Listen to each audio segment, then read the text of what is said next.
It would hurt. That's the problem. It would hurt.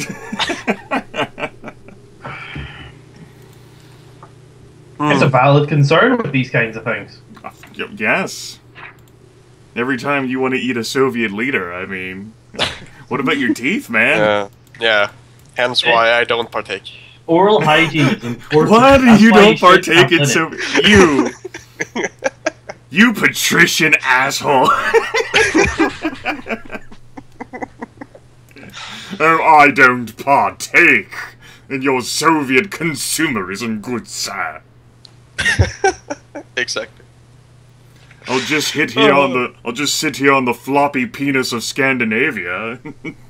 Floppy penis of Scandinavia? What? Yes. That's how I interpret Scandinavia to look on the world map, a floppy penis. That's a very weird penis. You know? I mean, it's yours, like, so... Scandinavian's weird, right? Mine? I don't own it. Well, I mean... Apparently you do now. Yeah, it's not like ownership. It's like, you're a part of something bigger. Which means you're compensating for something. Oh, god damn it. I like the voice. I see. Well, yeah. You can always not be a part of something bigger. It depends on what part I am of it. Well, what part are you of it? That would be my question. Well, geographically, I'm quite near the shaft, I guess. He's near the shaft. He's near it, but wow. Geographically, You know, when you give him a question like that, Grimith, then you kind of got to expect these kinds of answers. Yeah, what kind of answer do you expect? I expected I expected a more concrete, like concise answer. Like, you're sorta on the shaft, but not really on the shaft. Like, are you hanging off the bottom of it or the top of it? Nah, I'm. You can't answer that question with that answer. I can, yeah, he did. and I will. And I have. So. That's not an acceptable answer. That was an either-or question. There was no third option allowable there. Get back on the railroad. I put it in myself. That's what Goger said.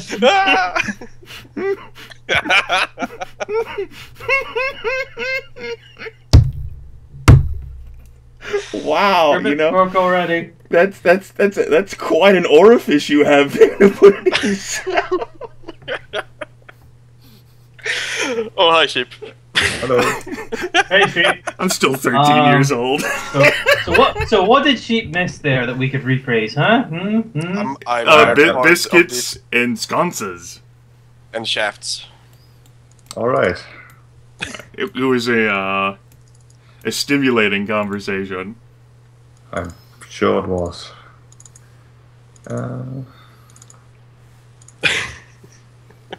What'd you take for your incremental advance, Shep? I took hit points because hit points. Yes, I recall you mentioning that, but I wanted. Yes, you answer it by defining it with the same thing. I took hit points because hit points. It's a kind of a self-explanation. I mean, I can understand it. Okay. As a reminder, you did not get a full heal up, so while you will gain like the extra hit points, like you'll still be deficit your any recoveries you spent, and you'd still be 1 hit point short of your maximum. All right.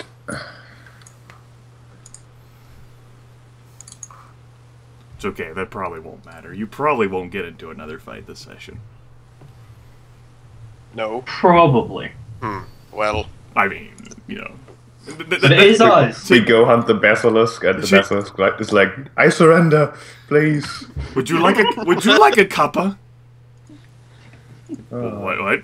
And then you just sit around like the basilisk lair, like on the little stone statue seats that he's made. sipping hot tea. It's like, did you give the basilisk an English accent? You'll know for sure whenever you take a look at the token and you see I doodled a monocle on over one of his eyes. I say, oh bean. Well, we know for a fact that it's a villain then. Basilisk with a monocle on it? I was going with the English accent, but you know, the monocle. I think that's the big bad boss there. Yeah, the basilisk was so friendly before he got the monocle. Yeah. No, adventurers, I expect you to die. I told you it was evil. Did he also strap us to a giant machine? Yes, Oh, yes. yeah, with well, you know, in a traps. convenient death trap room while he leaves and makes his great escape to execute his plans elsewhere. Oh, God. Surely you'll never be able to escape from this dastardly device. I rolled a 1. No, Gryph, just swashbuckle. Oh, that's the point. Well, you don't have momentum. Yeah, he Stab smashes me. the machine. I have momentum. You rolled a 1, you don't stab him! You stab yourself, and you know you do not get momentum from stabbing yourself. Wait. If I hit myself, I get a brief second of momentum before I feel the pain, thus I get half the pain. No, you don't. There is nothing momentous about you hurting yourself. Unless your character has, like, a unique thing. I'm a masochist, which means that no one else in the world's a fucking masochist, it's you. I am the only masochist. Which, if you're willing to clear out that space for yourself, then sure, I'd let you get... That is a brilliant thing to put in there. It's like, you know, why are you a masochist? It's like, wait a minute. So basically, you're the entire community of this world. Yes. You're a bit lonely then. I think the opposite would be far more entertaining. I'm the only one in the world who doesn't enjoy pain. that would be pretty much an at least according to me type thing. Which means that you're rightly convinced that everyone else in the world is a masochist, which says a lot of things about your personality moving forward. That's equally interesting, I suppose. Perhaps more so, as Sheep said. Shit be crazy, yo. I think dungeon janitorial staff is still a good idea. If one of your characters should die. Yeah, that's like if I get wiped out, that's my goal. That's your goal in life. Wow, you strive to such lofty heights. He has to become the janitor of the hell. Yeah, you know, you could play the "it's necessary, someone has to do it" angle. Might as well be me. So have you seen how filthy those demons keep that dungeon? As a matter of fact, no, I haven't. Exactly. They're so dirty, he hasn't seen them. No. Like, I haven't seen how dirty they are because I haven't seen them dirty. I guess there's some sort of deep philosophical meaning like that. Yes, that makes sense also. I'm not really, but I'm trying to work with it here. Alright. You four ready to get started? Yep. As far as I can believe, yes. Dark Sheep, good? Yep. Sure. I love how completely lacking in confidence Sheep is. Like, There is a possibility that maybe. alright. Okay, everyone. 13th Age awaits us. Gryph, since you were here for the entirety of last session, in your own words, what happened last session? Well, the crew were sitting carefully in the courtroom watching the proceedings take place as Carmilla was raised to trial and judged for all the heinous acts of braving or poor, aggressive, horrible acts that she's caused upon the city of Foghaven. And as the trials endured and continued, and witnesses were coming up, and some were more seedy than others, and so it was still quite on the tables. It was 50-50 kind of chance until an old man came up and utterly dismantled Carmilla. All arguments destroyed and thrown across the floor and stamped out under the boot of oppression. And as the old man was walking away and Carmilla looked utterly defeated, the party walked up and gave the speeches and evidence of how Salvatore Kane's the man that done it, because we have a book, and the book states that he and all of these other merchants bribed the Ravenger to raid and pillage and steal, and all other manners of acts. And everyone was like, especially the audience, they were like, and of course everyone. And as we then let the evidence pile up and gather, and we were walking off, Salvatore looked shifty, realised shit's going down, yo. He raised up and went, no, I've had enough. Shit's going to hell, and I'm going to make it go to hell. And he raised up the zombies, and the bandits in the crowd swarmed, and guards swarmed, and it was a massacre, mainly from Tempus killing peasants by accident. But it all revealed itself, and everyone was able to solve the situation and deal with it by mostly murdering every negative person involved, except for Salvatore, who was dealt with by the first resident of Foghaven, who I can't remember her name.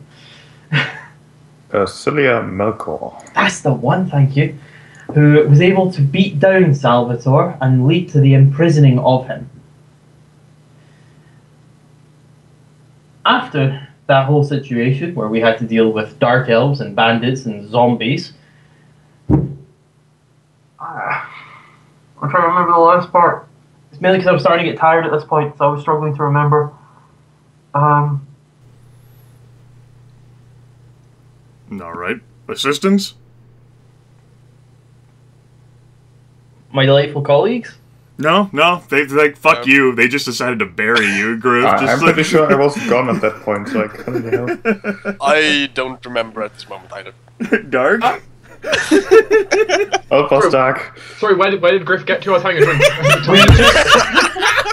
We just finished the trial, and then we left We finished the trial. Okay. to go and talk to Ajax. Yes. So let's see. At the end of the trial, we broke the crystal we got from the Ravenger. Tried to see if anyone reacted to that. We think Bree twitched. We think we went to go see Ajax. We got to Ajax. Dwohurim and Ajax were basically trying to push each other to fight, while our lovely Druid walked in, firstly with the Druidic cloak worn on his back, and then was like, oh shit, take this off, and then hand it to him. And we came to basically a agreement where Fargus must stay in this town and deal with the undead threat, and in the meantime, nothing will happen to Foghaven because, well, it looked, the undead are more important, and Fargus is more experienced in fighting undead than Ajax is. Yes. Good job there with the assist, Dark. Thank you, Dark. I have notes. I actually kept notes. It's good. So I hope Fargus doesn't leave Foghaven for any length of time. Alright. He'll be in the region. Yeah. I'm sure Ajax is a very understanding person. Take one step outside the fog. You know, Oh, he's leaving! Yeah. Violated, I knew he would! The treants just immediately rise up. God damn it. For posterity, by the way, Tempus accidentally offed 2 peasants last week and Thomas nicked another. Grimith has not forgotten. I killed none. Yes. So I take that victory. Alright. Relationship dice time. Gryph has an unresolved Dwarf King 6. I have that in mind. Sheep, why don't you roll relationship dice first today? With your crazy 5s and 6s. Okay. That's a 6. Conflicted 6 with the priestess. Well, this is meritorious then, and this is actually so meritorious, I'm going to send this to you quietly.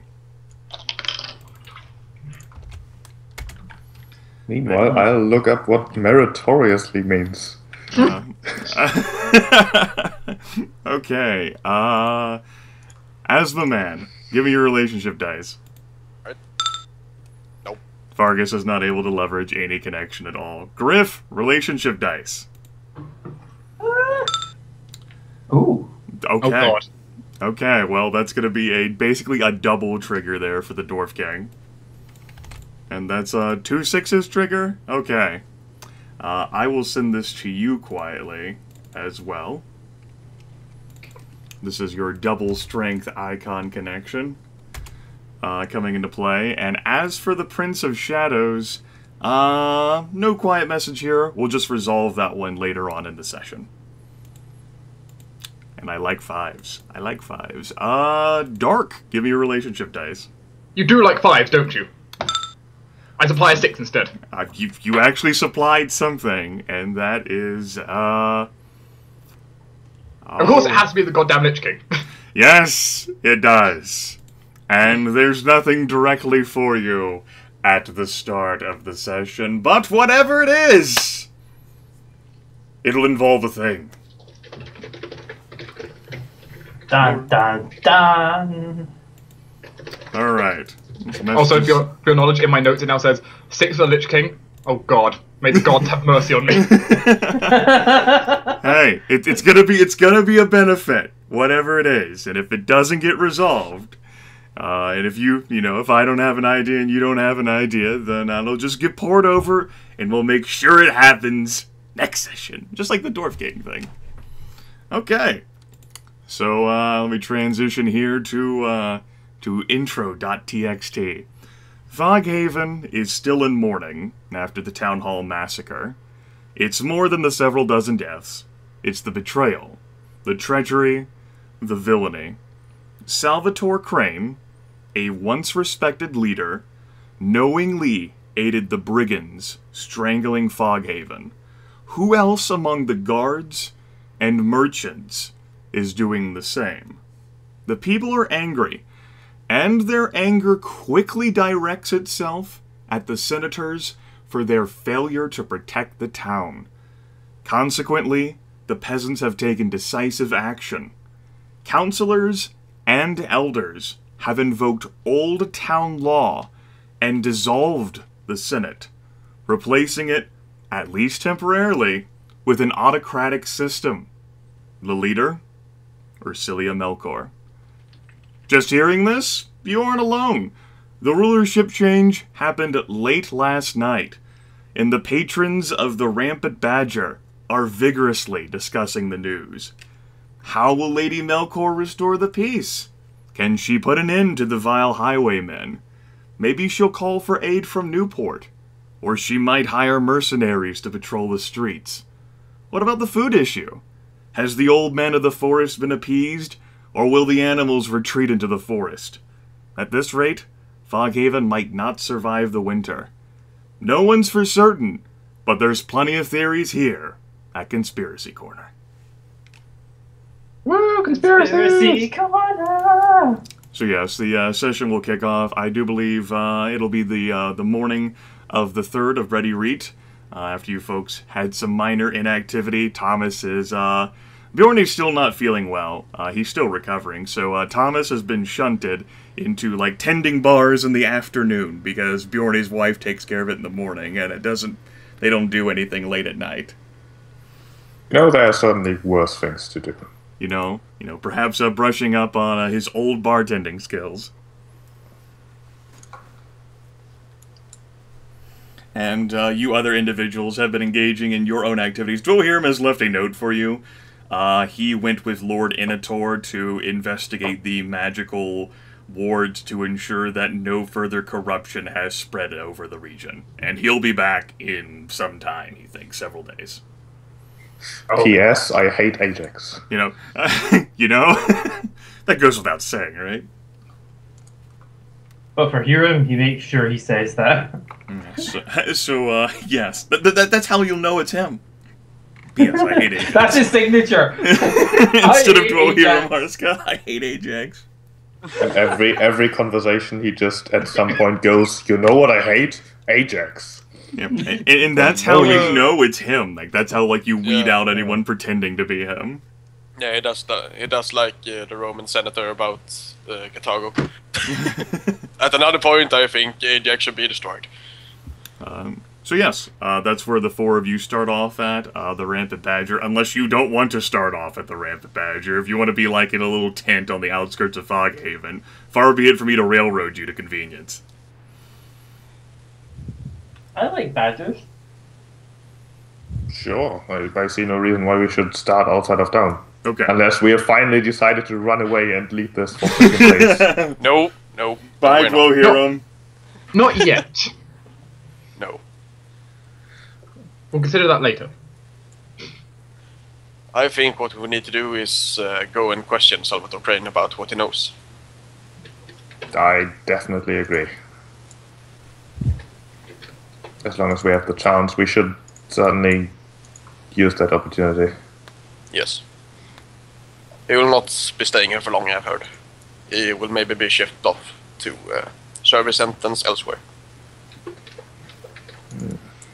Yes, before the Senate was dissolved, you'd at the very least know that the senators agreed that Salvatore Crane has a fate waiting for him in incarceration. Perhaps he can spend the rest of his life in the sewers of Newport, hunting down ettercaps. And other creatures which make their homes in the dark sewers. Like ghouls. Ghouls are another group that like to make their homes in sewers. Ghouls and ettercaps for the rest of your life. Fantastic. I do think I'm missing one important piece of information, though. I think Manaki said that Dwohurim openly accused Bree of working with like necromancy and stuff in front of Esilia. Is that correct? Straight to Isilia's face. Yes, you did step away for that bit. Dwohurim attempted to attract Ursilia's attention after like shattering the crystal and seeing Bree twitch. But Bree walked away first, and Ursilia was busy with Salvatore. When Dwohurim finally walked up to Ursilia and said something to him, Ursilia basically like cut Dwohurim off at the knees. Like, you dare too much to speak of such a thing to me. Like, basically, like, you have no fucking evidence of this, you're fucking stupid, and it is only through my good graces and what you have done that I don't kill you on the spot. Something like that. That is not entirely unsurprising. Yeah. And Dwohurim's like, you're right, I do dare too much.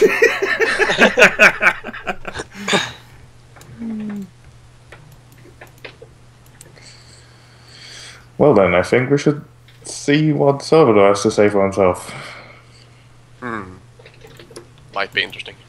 To the prisons! The jail of Foghaven is located within the town hall, so in order to attempt to access the jail, you'll have to go there. Sure, let's go there then. All Yes. right. The short walk to the town hall is uneventful. The town hall itself, however, is a cacophonous hive. Bespectacled counselors scurry frantically, carrying stacks of papers to and from the central room. You four are quickly recognized by one of the bookkeepers, and unless you give resistance, you're ushered into the assembly room, which is the trial room where you met a few days ago. Sure. Sure. Not up any resistance here. Alright. Where at least a dozen people are scrubbing the stone floors clean of blood, and another 8 are repairing the damage to the building. Sitting in the center, dictating to 2 scribes, is the cool and intimidating Lady Melkor, and I will now edit her label to note such. She cuts her words short and waves off the scribes as she sees the 4 of you.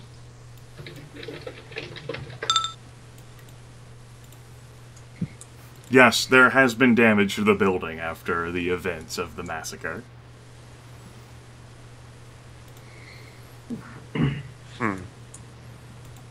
Well, a polite bow from Thomas as he says, "My apologies, Lady Melkor. We were wondering if we perhaps could question Salvador of what he knows and what happened, although I'm sure that has been done already."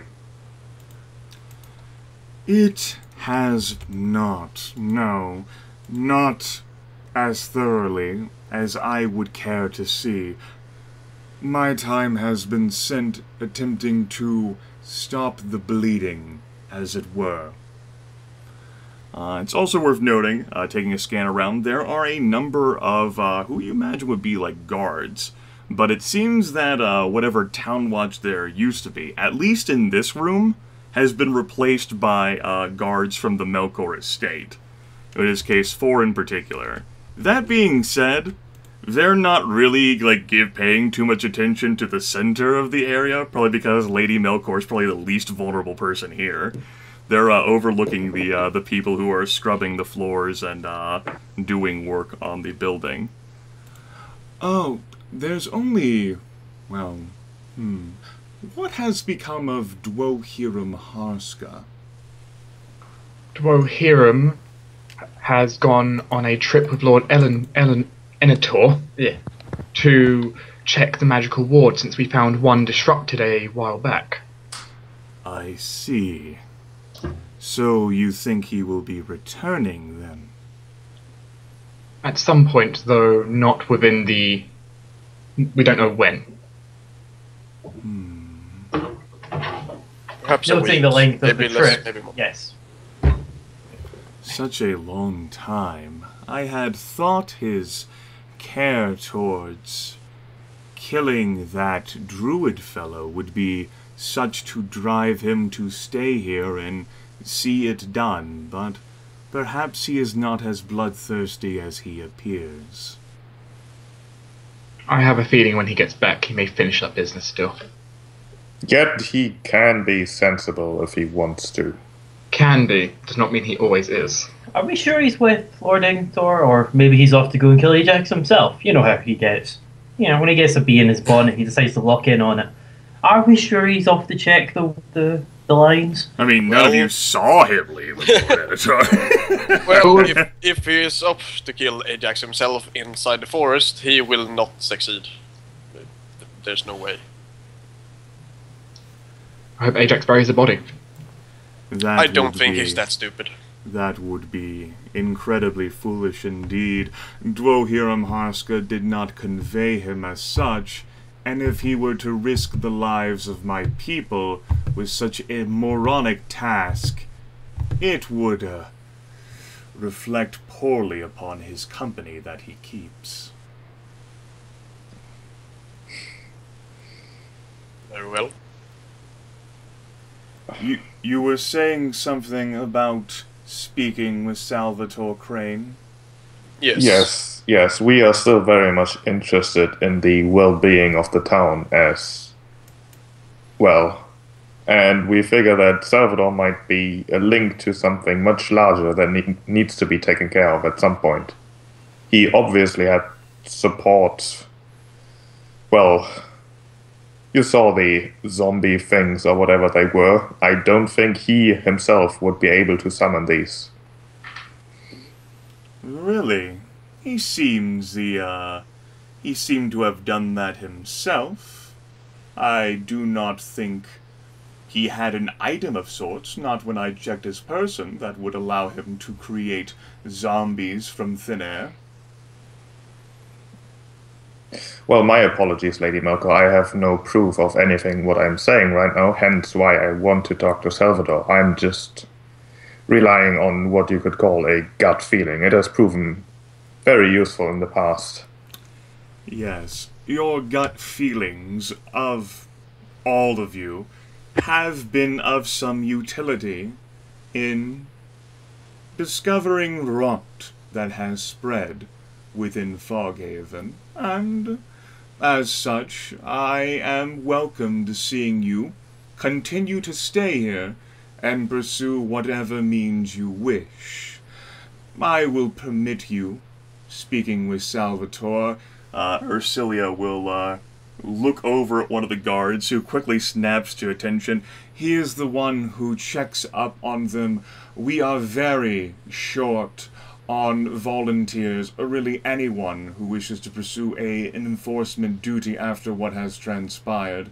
We cannot afford having someone stay there constantly, but he at least ensures that they are fed. He can take you down to them. Very good. Now, before you leave, Lady Melkor looks at her fingers and actually begins rubbing them with another one of her hands. Several counselors have raised concerns about your group. See, there are bystanders of the massacre who find you, perhaps mistakenly, responsible for the deaths of 3, for lack of a better word, innocents in the Town Hall massacre. She pauses. Isaac has also been telling anyone who would listen, since before the trial, and certainly after, that your group has been spotted with less savory elements, including a perpetual troublemaker, whose name I'm sure you're aware of. Polite smile. Now, while I do not doubt your intent, people talk, and they are naturally distrusting of outsiders. I can only exert so much influence. I'm sure you all can handle trouble, but do be careful.